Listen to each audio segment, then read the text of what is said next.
What a piece of junk. She'll make 0.5 past light speed. She may not look like much, but she's got it where it counts, kid. I've made a lot of special modifications myself. But we're a little rushed, so if you'll just get on board, we'll get out of here.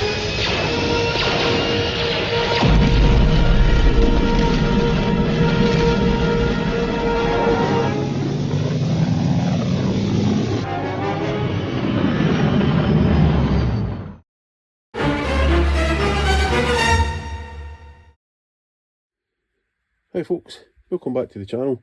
It's been a bit of a while since I've done a video,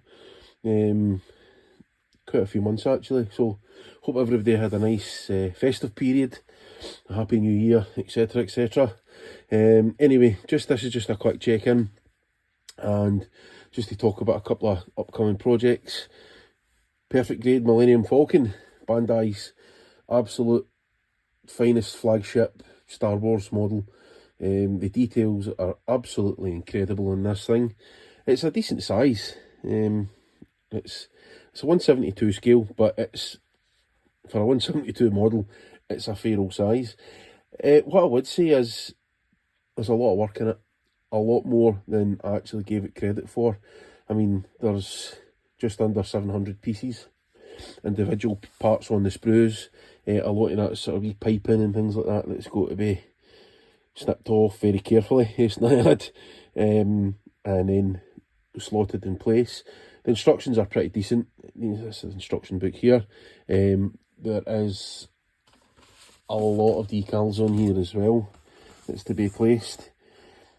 Most of this stuff here I won't be using because the panels will be getting painted, but all these wee dudes here I'm going to have to follow the instruction booklet and pop them on. So this one's a commission, so that's going to be my primary focus. Couple other side projects on the go at the moment as well. I've got this, still in the theme of the Millennium Falcon. Let me just turn that around a wee touch. That there is that there. This one, I said that's 172. This one's from the original 5-foot filming mic. Well, not that specific one, but this is a replica of what's on the 5-foot filming miniature. Although, that being said, this particular model is not screen accurate. There's some of the panels, some of the lines, the shapes and stuff are not screen accurate. I think so there's two turrets. There's one in the bottom, one in the top here, one on the bottom side, and I think what's happened is there's almost like an amalgamation of the two, which is fine, it's cool. So this was a 3D printed file. This was gifted to me by a very, very kind friend. He bought it, he printed it, he liked it, but he decided against it at the last minute, and basically built one from scratch using the original kit parts. And rather than see it going to waste, he posted it up to me very, very kindly. So this is going to be a project I'm keeping for myself. You know, when somebody gives you a gift, you don't go and paint it and then sell it to somebody, so I don't think that would be very appropriate. And I really, really like it. It's nice to have just a piece like that. It's an art piece, it's not an entire model. As I say, the original filming miniature from A New Hope was 5 foot across, although there was a 32-inch one as well, I believe. Or 32 inches, I can't remember. Anyway, that was for further away shots, but this was for all the big close-ups. That's 3D printed in resin. That's about 2 kilos worth of resin, so, and it's solid. It's not hollow or anything, solid in the underside as well. I believe it was printed up in a couple of parts. Bit of clean up needed to be done. If I'm entirely honest, I'm not fully happy with the clean up job I've done. There's a couple of bits here and there that I can still see that, but they're really, really tricky to get into, and I'm not going to die in the ditch about it. I'm content with where it's at. It's had its main coat, not primer, sorry, base coat. It's been primed. It's got its base coat on, reefer white. However, there's a few blemishes and marks.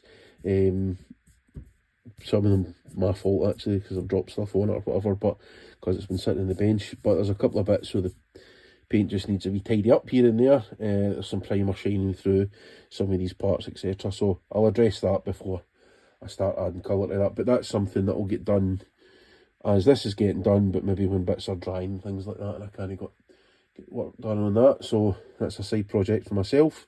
I also have this other wee side project, another Bandai miniature. So this is the Death Star turret that came with the A-Wing model kit. So what I've decided to do, I don't know how well you can see it, change the light direction. What I've done is I have cut out some parts, some of the panels away, and stuck in some styrene rod and a bit of photo etch for a 1:350 scale battleship, just handrails and stuff, and that then gives you the illusion of the sort of gubbins in the inside. So it's from Return of the Jedi, although I'm not sure how screen accurate that is, because as far as I remember, the Return of the Jedi ones are much more straight. I think it was the New Hope ones that had this sort of, the more kicking out angles at the bottom. Yeah, I believe so. So it's not going to be a screen accurate build entirely, but what I will be doing is detailing some of the under construction surface area around about it as well. Again, using some photo etch.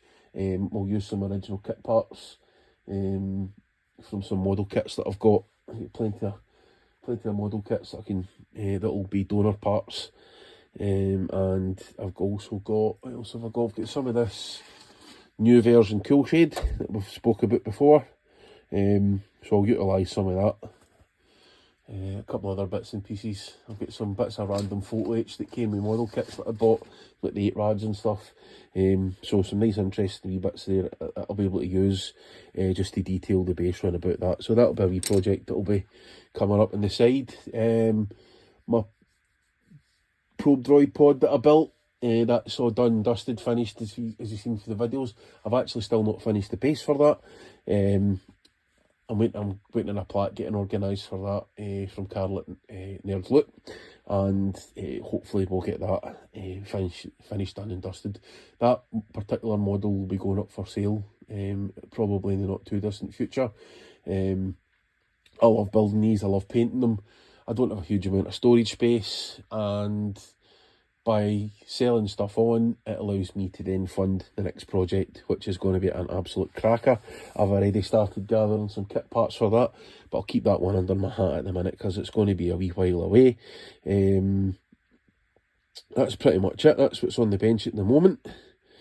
So there's not much else to say other than thanks very much for watching, and hopefully I'll get you all checking in again soon, and we'll see some more videos of me building stuff.